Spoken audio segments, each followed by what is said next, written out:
As we wrap up our week of highlighting Chinatown, we wanted to explore more of the community's nooks and crannies. By night, Louis Miller and John Holshoe take on alter egos.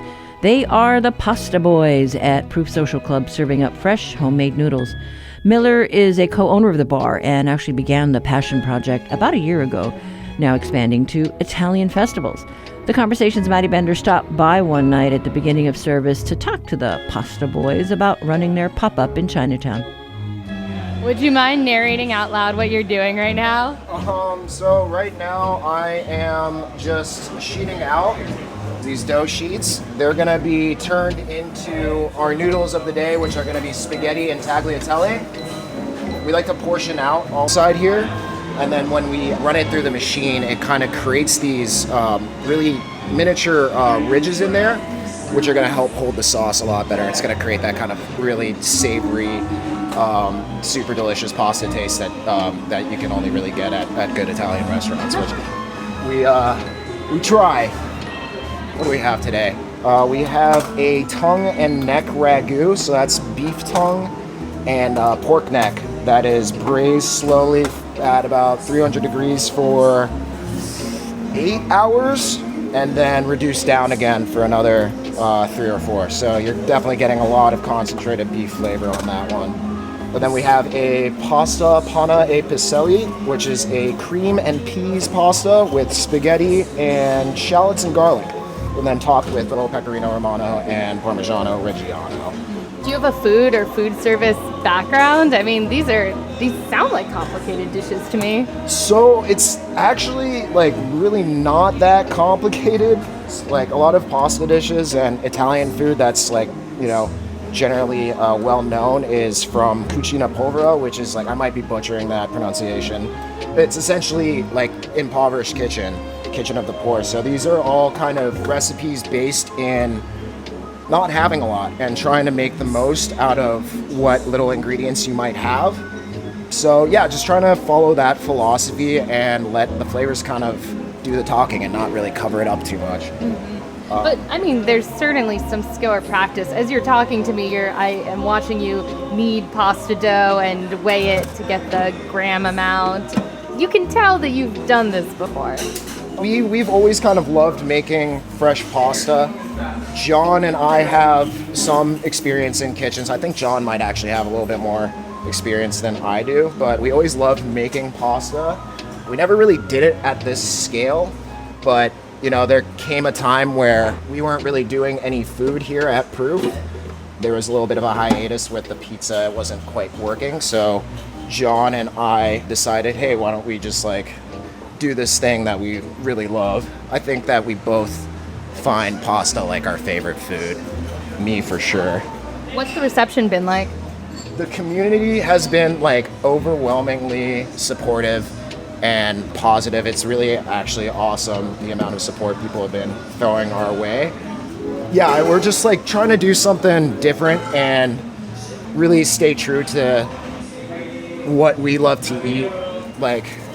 John and I have been hanging out in Chinatown for quite some time now. We both kind of have this idea of the kind of food we want to eat and think that people deserve to eat. But of course, we're millennials and we're all kind of broke, so it's kind of hard to afford those things. So yeah, trying to provide this kind of elevated experience, or as elevated as we can make it, for our friends and neighbors here in Chinatown.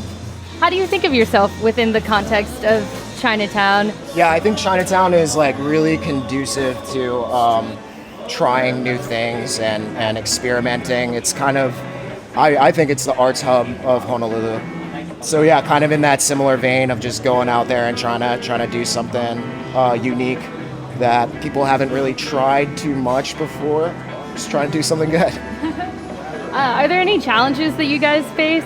Yeah, there's definitely some struggles. I mean, being in Hawaii, it's kind of hard sometimes to source the right ingredients. So there's times where we don't really know 100% what our menu is going to be until we've gone shopping, just because we can't really guarantee that they'll have whatever we need in stock.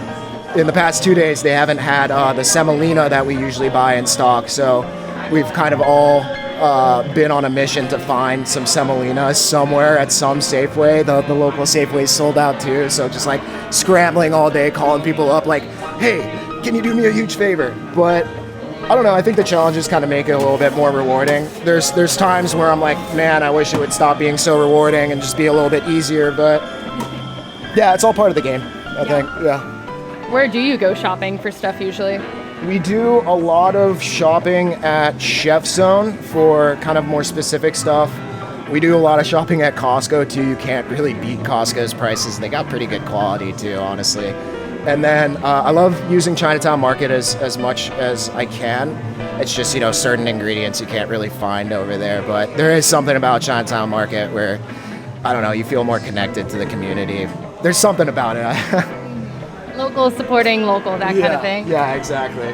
Yeah, and it's, I can always stop and, stop at Maguro Bros or somewhere else and get some really good food too on the way. So that's always an added bonus. Anything else you want to add or you want listeners to know? Yeah, I'd say, come down to Chinatown. Come down, support local businesses. There's a lot of people doing, a lot of really cool stuff. Really awesome people down here. Great artists. Just come down and support Chinatown. Don't let Chinatown die and just become another place where people live. There is something really special about this community, and there's a lot of history there, here. So yeah, that's what I have to say about Chinatown. And John Holshoe was in the kitchen, fulfilling orders. He spoke about what drew him to this venture. I had some situations where I realized people were making pasta, but they weren't really making pasta. And I wasn't doing anything in my life. And I said, hey, let's do this. And we were just barbecuing at my house, and one day I said, let's do this. And we both kind of agreed to it. And a year and 2 months later, here we are. So really like a be the change you wish to see in the world kind of moment. Yeah, I used to cook the Big Island. I cooked over here. It's one of the things I've always liked to do, but I wasn't doing it. And we just had the opportunity to do it, so we ran with it. I mean, what are your hopes, dreams for the next year? To not work 2 jobs. Yeah. To not work construction in the morning and then this in the afternoon, so we're working on it. It's tough though, I imagine, of just I guess what people term being an entrepreneur, right? Like setting your own hours. There are downsides to that. I knew that going into it, just because working in the industry for however long I've worked in it, and that's why I kind of went away from that to working a steady job throughout the week and having weekend off, but something that always pulls you back, I think. So there I am again. Those were the Pasta Boys at Proof Social Club, John Holshoe and Louis Miller. You can usually find them on Wednesdays and Thursday nights at the Chaplain Lane Bar from 6 p.m. or until they're sold out.